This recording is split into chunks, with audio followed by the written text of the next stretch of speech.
but we're not safe right at this moment. I'm gonna keep protecting you, though. What are your friends' names? Go on, Jess. What are the friends' names? She says, tears streaming down her cheeks. It's not important. It's important to Miss Gentry. It's important to Miss Gentry to know all your names. God. Well, that's Robert and Sven, Mauricio, Mauricio. Daggett, Okay, that's good. Erewhon. Albertson. And as she gestures to them and calls their name, they step forward ceremonially, as if being presented to a queen. And wait, no, there's more. Oh. Okay. Twilly, Jared, he nods to you, I thought they all ran out. and little Mert. Mert. Is Mert the naked guy? Of course, Mert is the naked guy. Yes. The silliest question I've ever heard. I assume you're writing these names down in detail. No. Tori, it's your turn. You're now sort of like crouched forward on the ground with one regular guy hand holding Sigrid to the ground with no pants. I am Pooh Bearing it, it's true.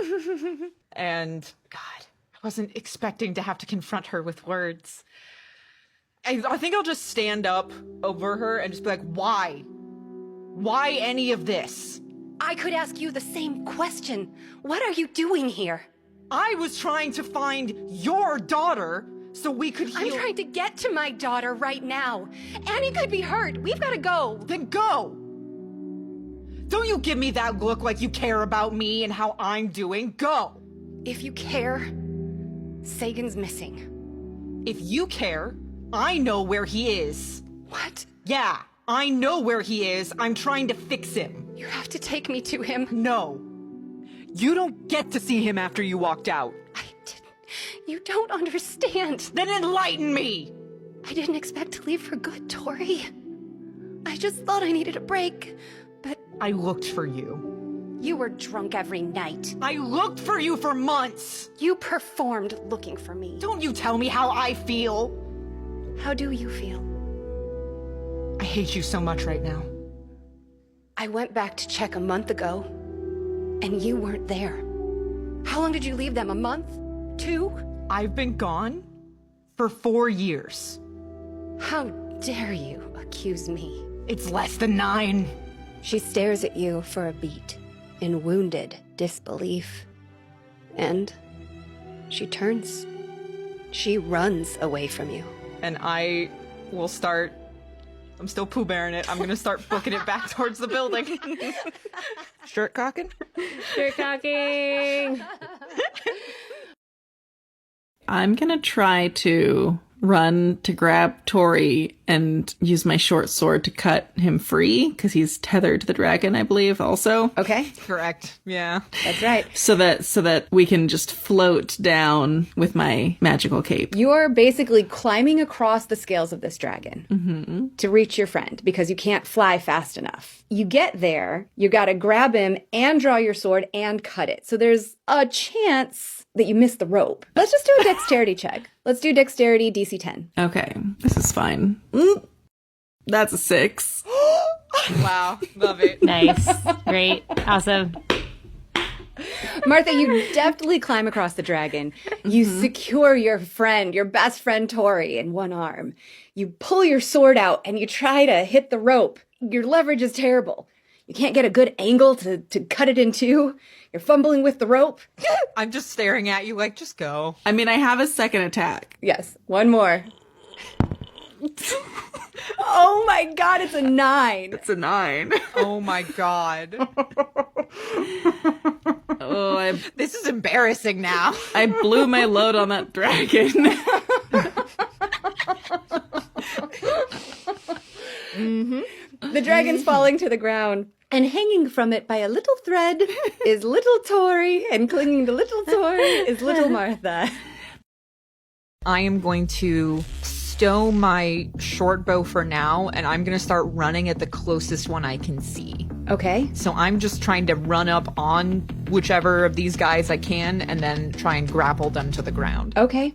You pick up speed, charge at this retreating Duergar, leap cat-like, which is a were-tiger has become second nature. I pounce. You pounce. I do the little like wiggle a little bit as I'm calibrating, and then I pounce at him. Aww. And you got him pinned.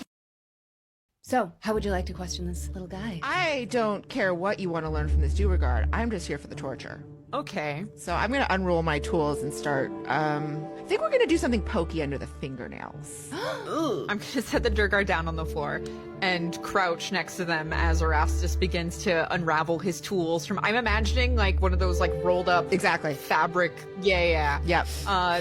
He starts unraveling his various implements of torture, and I say, "Hey, guy, listen. He's gonna do whatever he wants to, regardless of what happens.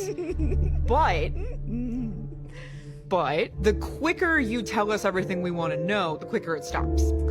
I walk over to the fireplace and start heating the end of my pokey item. So how about you tell us everything that you know about what's his face? It starts with a Z. Hold on, I'm going through my notes. Zadarak. Zatarans? Zadarak. Zadarans. Bass it up. Zadarans. Zardarak. Zardarak. Zardarak. Yeah, I think We'll get there eventually. Is there anything else that anybody else wants to ask this guy? I don't know, before we kill him? I don't know what we're gonna do with him. Do we have to kill him? No, you don't. Nope. I was gonna like maybe heal him a little bit and make him like a cult member of myself. Make him worship me. What? Yeah, make him like What did you just say, Gentry? maybe just heal him a little bit and like make him devout to me and anything I like want to do and control him, but like because he wants to. I don't know. This is coming out way of left field for you. When did we start making a cult now? Well, yeah, an idea I'm kicking around. I don't know. I just figure like I am a demigod, whether or not you guys believe it. Go lay down. Maybe I heal him. You're looking for some demi followers? Yeah. Yeah, exactly. I lean over to Martha and I'm like, is she lying or is she telling the truth? Oh, honestly, I think she's a little upset because we haven't been humoring the whole demigod thing. Yeah. The Um, cult stuff is new. I'm kind of worried about it. Well, I say cult, I mean devoted following of people who worship me. Ding dong, there's a little knock at the door. Ooh, room service. Ding dong, there's a little knock at the door. Ooh, room service. I scamper to open the door. You open the door, and the person who stands there doesn't say a word, hands you an envelope. You look down at it. Oh no. This isn't a grilled cheese and tomato basil soup from the kids' menu. And when you look up, they're gone. Oh no. So, Tori, All right. wind is buffeting you as you ride this dragon, holding on as tight as you can. All right. As my bonus action, I am going to use my fast hands. Ooh, so fast. My fast little hands. And I'm going to pull out a pigeon from my climber's kit. Okay. And I am going to attempt to use that and some rope to just quickly make a better, like, handhold securing thing on the dragon for myself. If allowed, I would secure it to my person. Yes, you are going to have to roll for C. Okay. All right. Can do. Can do. Let's see it. That's a natural 20. I'm glad that I used that for this roll. I'm glad that I got the natural 20 on the Lexi roll and not anything for damaging the dragon. Amazing. okay. Tori, I gotta double down on the C. And I send telepathically, I say, do you have any of that oil of slipperiness? Oh, I actually do. Because we gotta get these Duergar off this bad boy. Did things just get a lot more slippery? A lot more C. Lube it. I reach into my pocket. I'm standing there, and Tori is standing there. The wind is blowing through his hair, tossing it artfully. He secures himself in a very, like, graceful and swashbuckly way to the dragon with a rope. In a way that you know he's good with it. And then he pulls out from his pocket a vial, bites the cork out of it, Yeah, he does. and tosses on the ground around him the oil of slipperiness. He had to take off his shirt and kind of shove that into Yeah. his belt so that he could really get the rope and a nice secure The harness. rope really secure. Absolutely. Oh, Yeah. I would suggest maybe keep the shirt on, but just take the sleeves off. He removes the sleeves. fight him off. He rips Yeah. the sleeves off to use them to mop the oil around. Yeah. The V of his tunic opens and Yeah. flutters dramatically just enough to give you a good view of his pecs. Yes. Yeah, it's working for me, honestly. Yes. And a little of the oil of slipperiness, of course, splashes back onto him, so his Yeah. skin is now oiled and glowing. Yeah, all oiled up. Erastus, you feel a tingle. Oh no. It feels like fingers, so many fingers, are pulling, rubbing your head from face to the back of your skull, intensifying the feeling behind your eyes, this intense pressure. Okay, so this is not my boots of the vigilant kicking in. Your boots start to vibrate like crazy. Gentry, you look at Erastus, and then suddenly, through his left eye, punches a red tentacle, waving in the frigid night air. Oh. The end of season 1.